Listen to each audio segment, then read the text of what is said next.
Era la primavera de 1981. España se recuperaba aún de los sobresaltos políticos del año anterior. En los cuarteles, la rutina militar seguía siendo férrea, pero los jóvenes, con el permiso en el bolsillo, soñaban con cualquier cosa que no oliera a uniforme. Marcos y Ramón, dos reclutas de Tarragona destinados al Centro de Instrucción de Reclutas número 13, en Cáceres, habían terminado su jura de bandera. Tenían unos días de descanso antes de incorporarse a sus respectivos regimientos. Eran buenos amigos, muchachos de montaña, acostumbrados a caminar y a reírse de las dificultades. Durante la instrucción, habían escuchado hablar del norte de Extremadura, de las Urdes, de los bosques húmedos de Hervás y Baños de Montemayor, de la belleza salvaje del Monfragüe, que desde 1979 era ya parque natural. El plan surgió con la ligereza de la juventud: acampar un par de noches, disfrutar del aire libre, fumar sin miedo a los sargentos y dormir bajo un cielo limpio. Llevaron consigo lo esencial: mochilas, una tienda canadiense, un hornillo, un par de mantas del ejército, linternas y varias latas de sardinas en aceite. El resto lo improvisarían. Tomaron un autobús desde Cáceres hasta las inmediaciones del parque y luego hicieron autostop, subiendo en un camión cargado de alpacas y después en un coche de un guarda forestal que los acercó hasta el puente del Cardenal, sobre el Tajo. Desde allí comenzaron a caminar hacia el corazón del Monfragüe, donde los riscos de cuarcita roja se alzan sobre el río como murallas de un mundo perdido. El aire olía a jara y a tierra húmeda. Sobre ellos planeaban los buitres leonados, flotando en círculos inmensos. A su paso, el rumor de los arroyos y el croar de las ranas componían una sinfonía primaveral.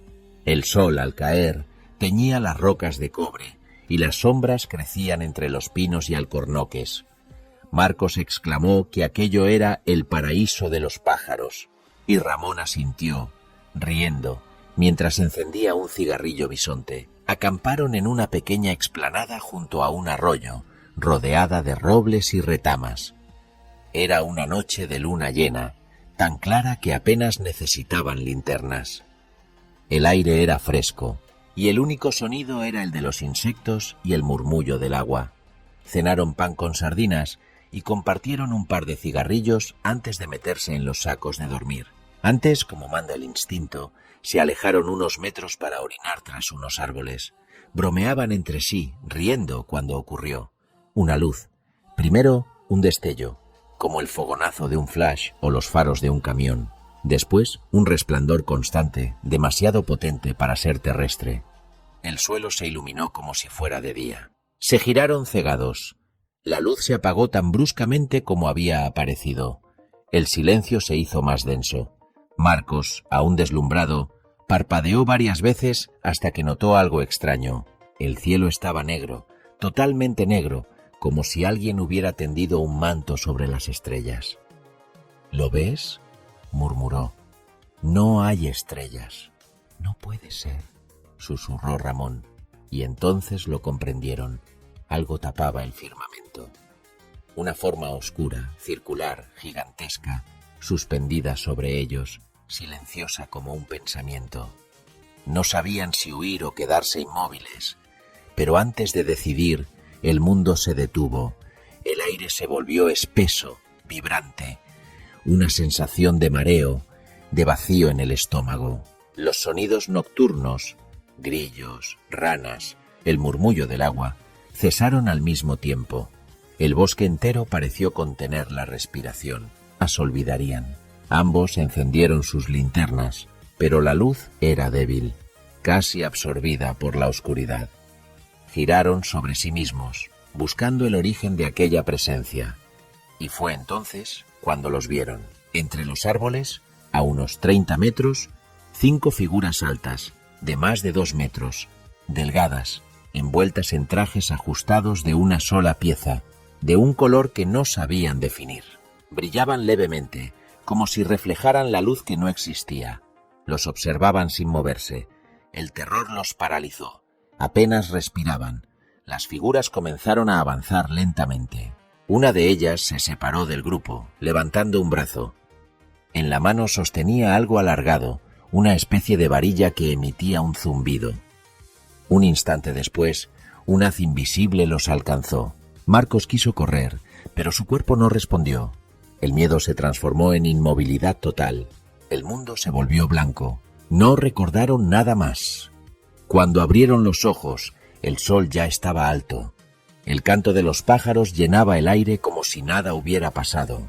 Ambos estaban dentro de los sacos de dormir, perfectamente colocados, como si alguien los hubiera dejado allí. Al principio creyeron que habían tenido la misma pesadilla, pero pronto comprendieron que lo que habían vivido era idéntico, detalle por detalle. Faltaban cosas: las linternas, el tabaco, las latas de comida. Las huellas alrededor del campamento mostraban un patrón circular en la tierra, como si algo pesado hubiera descendido sobre ella.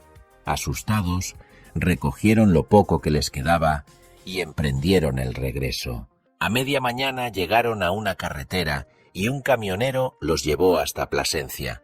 De allí tomaron un autobús a Madrid y luego a Tarragona. Nunca denunciaron nada, solo querían olvidar. Durante años no volvieron a hablar del tema, pero algo había cambiado. Ramón comenzó a sufrir pesadillas recurrentes. Soñaba con luces que lo perseguían y con manos largas que lo tocaban sin tocarlo. Marcos desarrolló una hipersensibilidad auditiva, un zumbido en los oídos cada vez que veía un avión o un helicóptero. Ambos tuvieron marcas en la piel durante semanas, pequeños círculos rojos en la base del cuello y en los antebrazos. Un dermatólogo los atribuyó a picaduras de insectos. Pasaron los años. Ramón se casó y se marchó a Francia. Marcos siguió trabajando como mecánico en Reus. Pero cada tanto, cuando la luna llena brillaba sobre el Mediterráneo, soñaba con un bosque, una luz inmensa y una voz metálica que decía: «No tengáis miedo, el tiempo no existe». En 2003, un equipo de investigadores del fenómeno OVNI visitó la zona donde habían acampado. Encontraron, mediante análisis de suelo, restos de fusión térmica superficial, una alteración química en la composición de la Tierra idéntica a la detectada en otros casos de supuestas zonas de aterrizaje.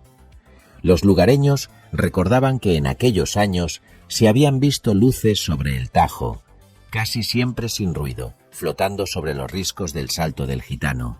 Uno de ellos, un anciano pastor, dijo algo que quedó grabado en la cinta de audio del investigador. «Aquí, cuando el río calla y las cigarras se paran, es porque el cielo va a abrirse». Marcos murió en 2016. Ramón aún vive, pero no concede entrevistas. En una carta enviada a un investigador aficionado de Lleida, escribió: «Nadie nos creería, pero yo sé lo que vi. No eran hombres, ni máquinas, ni fantasmas. Eran algo que no pertenece a ningún tiempo, y aún los sueño». Así termina el expediente Monfragüe, un caso que nunca fue oficialmente registrado, pero que sobrevive en los márgenes de la memoria, donde el miedo y el asombro son la misma cosa.